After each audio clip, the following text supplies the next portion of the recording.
Hello, my name is Rob Whitbread, and I will be your host for this episode of Cleveland Conversations. Now, anyone that does any research into African American theater in the United States quickly learns two things. The first is the central role of Karamu House, which is the oldest African American theater in the United States. And secondly, the critical role that renowned playwright, poet, author, social activist Langston Hughes played as the first playwright-in-residence for Karamu House.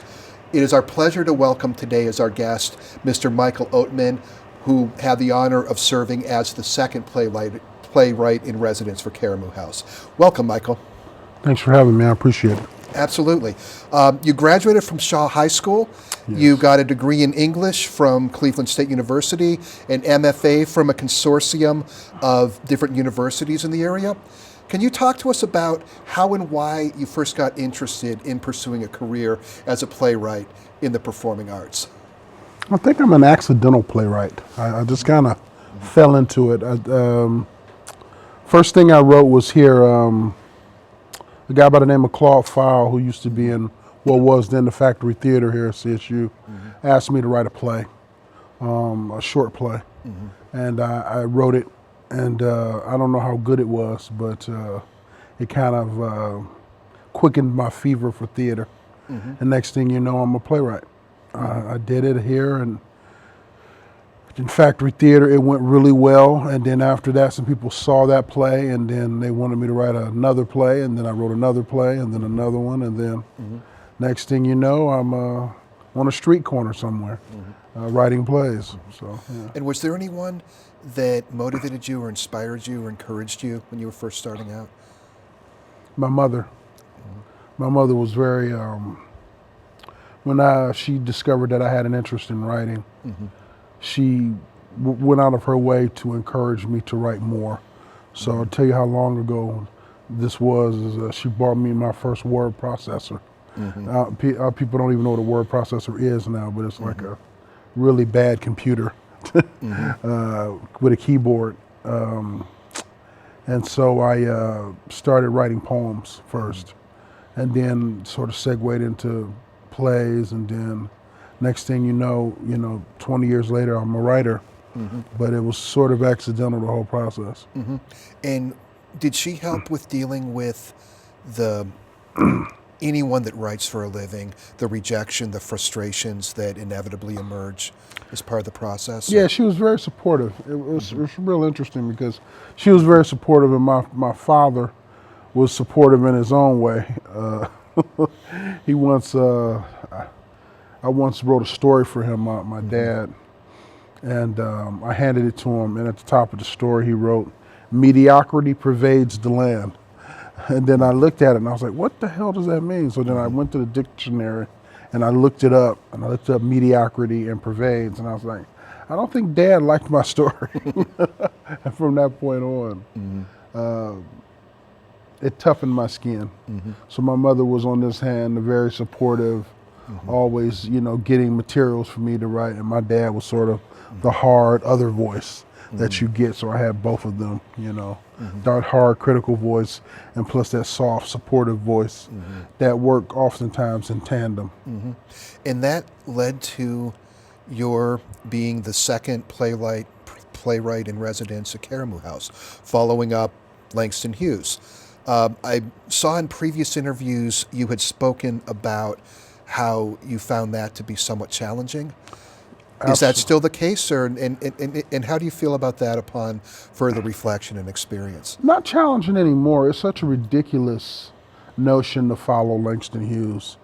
And what's good about following Langston Hughes is you have no chance of topping that. So you don't have to worry about it.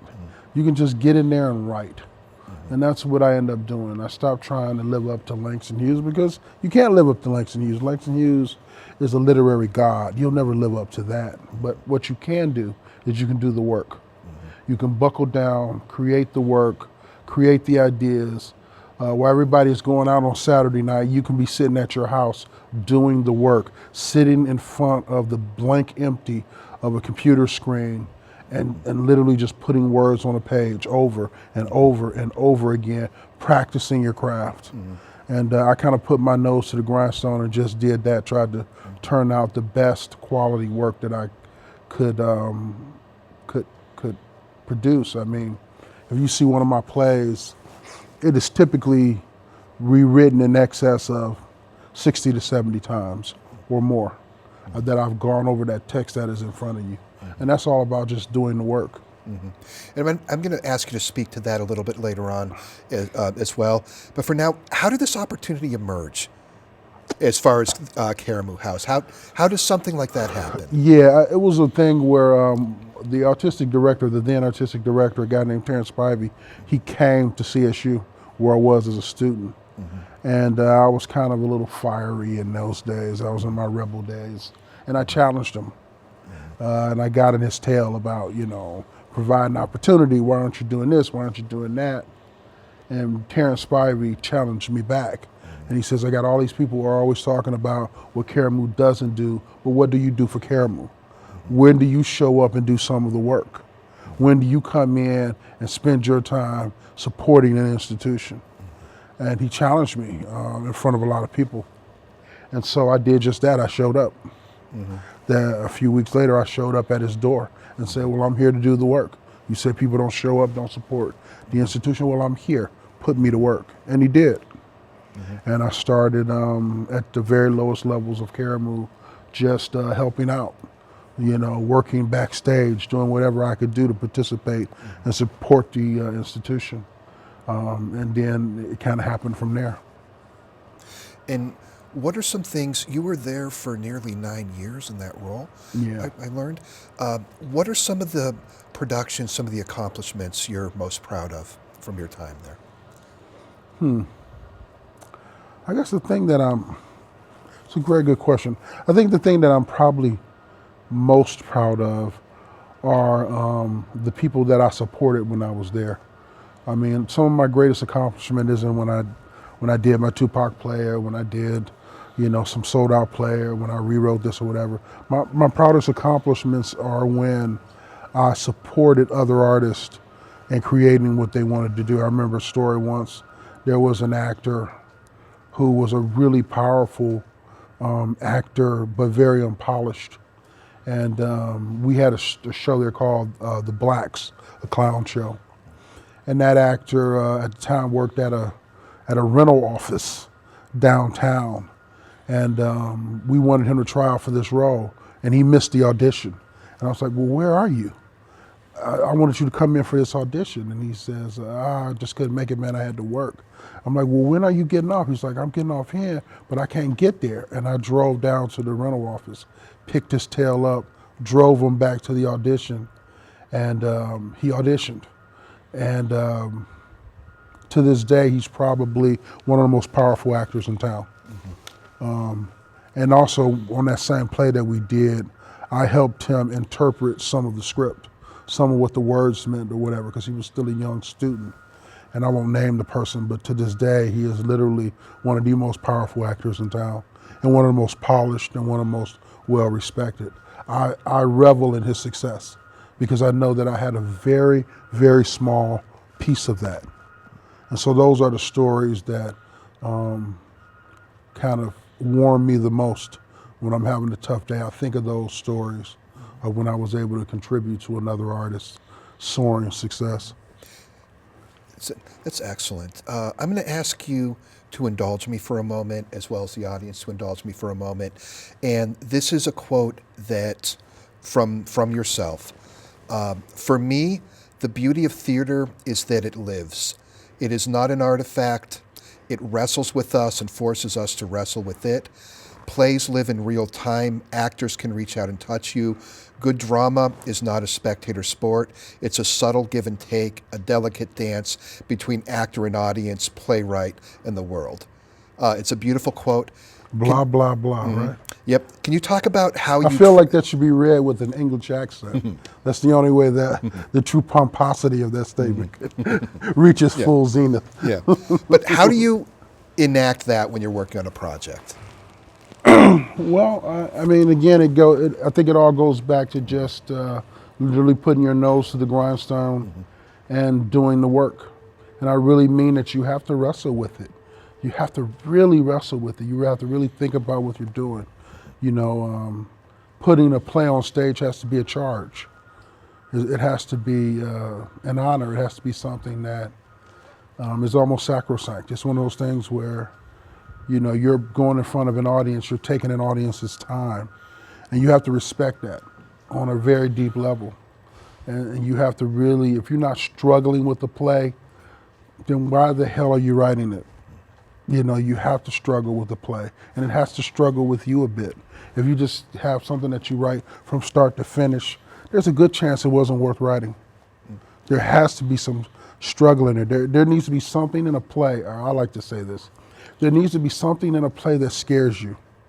Or sometimes you look at it and you're like, I have no clue how I'm going to tell that story, how I'm going to write that. If you don't have a little bit of that, I don't know that it's worth writing.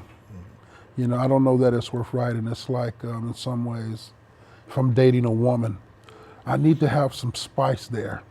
There needs to be a little bit of the chase for me. And if that isn't there, what am I doing? And I'm always fascinated to talk to, accomplished artists such as yourself, the process you follow. Do you have a set process, a set framework you follow? When you're taking something on, are you making it up as you go along and following your instincts?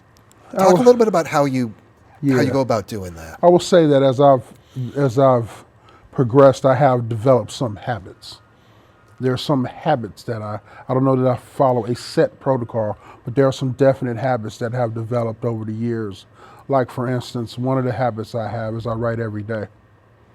The last time that I didn't wake up and write something was I think 1996 when I had a surgery. And that morning I didn't write anything. But short of that, every day since until I wake up and I write. Every day. And that's a habit.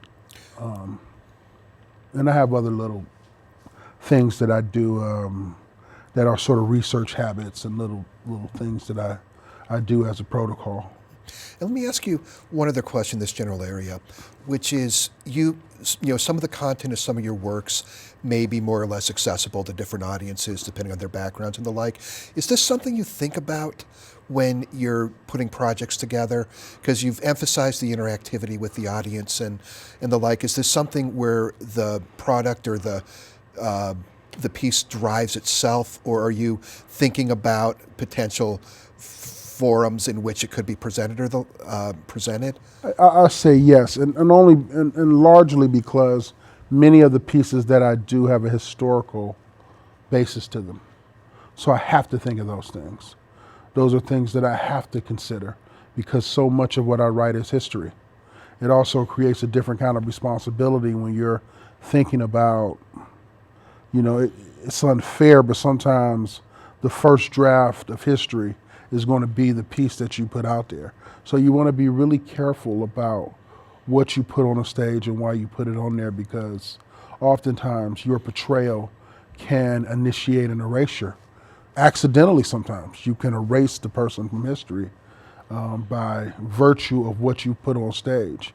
What you are presenting oftentimes can be the only image that audience member will ever have of that person. That person that actually lived, was actually a flesh and blood person that lived in real life. So you got to be real careful. I can think of a few examples of which a portrayal didn't mean to, but it erased the person from history. Totally erased the person from history. Every time I go, every now and then I'll see these storyteller events, and I'll go see a portrayal of Sojourner Truth. And she has been totally, completely, and utterly erased from history because of the betrayals that were done of her. Sojourner Truth lived in upstate New York, spoke with a decided Dutch accent, did not say the famous speech that was attributed to her. And so in some ways that human being got erased from history because the writers who wrote her and wrote about her weren't careful with how they portrayed her. If you ever heard Sojourner Truth speak in real life, she would have something that might sound like a Caribbean accent to the American ear. But then when I see her portrayed in storyteller events and other events, they have her sounding like a Southern slave with her socks rolled down. Come on now, they're chilling. That is not who Sojourner Truth was. They've erased the character of who that woman was. That wasn't who she was. She didn't talk like that. She didn't speak like that. She didn't move like that. She didn't think like that. But because others have used her for their own purposes, she's been erased from history, the real person. And I think about those things when I write about characters, because oftentimes I'm doing it in a historical context. Yep. And let me ask you about two other things. You certainly put great emphasis on helping others, working with others, getting in the field. You did some work with the Cleveland Treatment Center. Yeah. Can you talk about how you used your expertise, your background, to try to help folks that were struggling with given issues? Still work there. I worked a shift yesterday. I work at the Hattie House right now, which is connected to the Cleveland Treatment Center. So I have worked in recovery, and I've continued to work in recovery, which is a lovely place to work, because you really, if you like to help people, you get a lot of bang for your buck. You get to see people fall down, but then get back up and re-resurrect their lives. Yesterday I was in an art class with many of my guys, and it was just wonderful. We were just sitting around creating art, you know. I enjoy those kind of moments when I'm working with my recovery crew and we're just sitting there creating art. I got one of my clients who's a quite accomplished photographer, and all we do is talk about art and how he can create better images. Yesterday we were doing airbrushing. It's just a wonderful place to be, wonderful job. You really get a chance to meet some particularly wonderful people. Do you discover any new talents there? All the time. All the time. Some of the most talented people you'll meet, because so many of those folks who have struggled in recovery have lived so much life, and they have so much of a story to tell. Sometimes the art finds you, you know what I mean? They just have so much of story to tell. Art kind of spills out of them in a way. And so it's always wonderful to work with a crew of people who've really lived some life and had some experiences.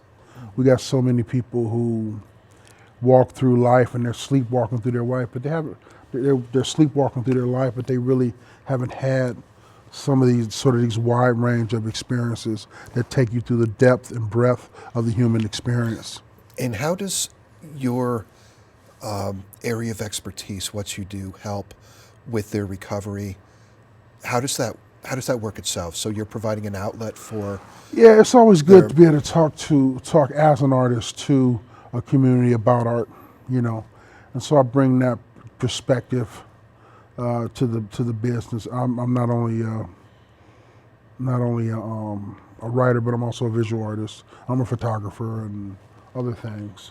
And we're able to talk on that level oftentimes with my clients. And it's a good thing, you know. And you're also working at different universities, Yeah. helping as a script analyst, helping as a mentor for different folks. Yeah. How do you enjoy that? Very much so. Very much so. I enjoy the awesome responsibility of shaping young artists and kind of pushing them along their way. And what are some of the challenges of working with college students? Trying not to rewrite their work.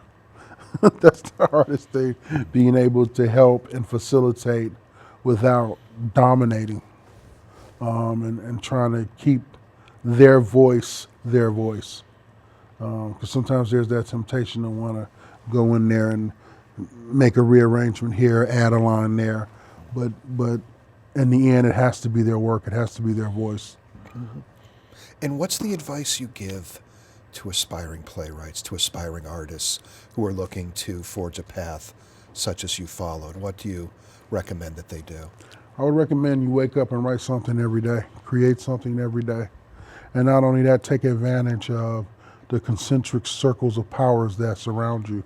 If you are part of a church and you have people in that church that'll help you, make art. Keep making art. Make as much art as you can. Make as much good art as you can, and use the people in your circle to do it. Because there are people, I guarantee you, who surround you who want to help you. They want to be involved. They want to support your dream. They want to support your vision. Use those people. Bring them into it. Help them create their dreams as well. Just create art. I don't think we do that enough. We don't take advantage of the opportunities that we have in this country oftentimes. A lot of opportunity out here to create. I mean, you know what I would have done in 1985 or 91 with YouTube? I mean, come on. I mean, you you have an entire channel where you can go and make movies and then put them on there, and people will see them in Malaysia. I mean, who has that type of platform? I mean, there's so many opportunities. You can go and buy cameras now that you couldn't even afford 20 years ago, and go and make movies. You know, there's all of this access, TikTok and all of these different things, that you have all these platforms that you can create art on and do things on. And oftentimes some of the young people don't really get how special that is, how important that is. And I mean, one thing that we're currently wrestling with, and I'm curious to see if you've thought about this as well, is artificial intelligence. Yeah. It's here, it's coming quickly, and is that something, I mean, have you started thinking through how that may impact or not impact your... It's a struggle, especially for, I got a good buddy of mine named LJ Chandler who teaches, and it's a real struggle trying to keep students on the up and up in a way when you have AI, because it's just so easy. But AI is no different than any other tool. It'll come, it'll be a challenge, but we'll figure it out.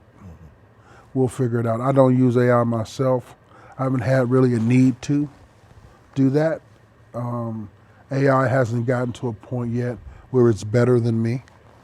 A lot of the passages that I've seen in AI, because I've played with it or whatever, but the passages aren't usable. But I wonder what happens when AI gets to a point where it's as good as I am. That's going to be an interesting point in my life where I'm going to have to really think about AI in a serious way. I'm at a point now, and the reason that I say that is I remember vividly when I was a photographer and I used to only shoot in black and white, like sort of traditional black and white, and I didn't shoot digital. And the reason that I did that is digital just wasn't as good as black and white that you can develop in the darkroom, but it caught up. Got to a point where digital was as good or better than what you would do in that tri-pan kind of black and white, which was, you know, developing and all of that stuff. So I have to think about the day where I tap in some AI and a passage comes in that's just as good as anything I ever wrote. I don't know what I'd do then. And just to finish up, what's next? What projects can we look forward to that you're working on now? Anything that you're spending time on?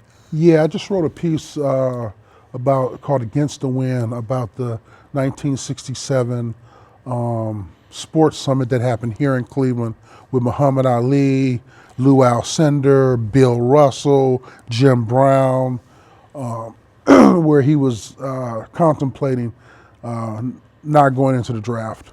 And so he came here with a bunch of celebrity athletes, and they had this summit here. And so I just wrote that piece, I finished it, and I'm suspecting that there might be some rewrites that might come along for the institution that I wrote it for. So that's what I'm working on now. I'm also doing I'm going to probably shoot a film that I wrote called Sometimes It Snows in June, which is about Hilarious Gilges, who was a black German who opposed Hitler during the Nazi regime. Spoiler alert, it didn't go well. And so he opposed him in 1933, right at the rise of the Third Reich, as Hitler was reaching his summit of power, and he was murdered. And I'm doing a story about his life called Sometimes It Snows in June. That's excellent. And this can be found on I'm assuming social media outlets and various things. I have Google no it. clue. I just make the stuff. I don't know what to do with it. We'll see. I always worried about how to distribute it after I make it, but it will be made. Excellent. Excellent. Well, again, thank you so much to, Mr. Michael Oatman, brilliant artist, cultural treasure that's living right here in Cleveland. Please seek out his work. Please, he's an inspiration to all of us with his work ethic, with the humbleness with which he's looking to help others and give back to others that are starting out as well. So again, thank you so much. Thanks for having me. I appreciate it. And my name is Rob Whitbread, and this concludes this episode of Cleveland Conversations.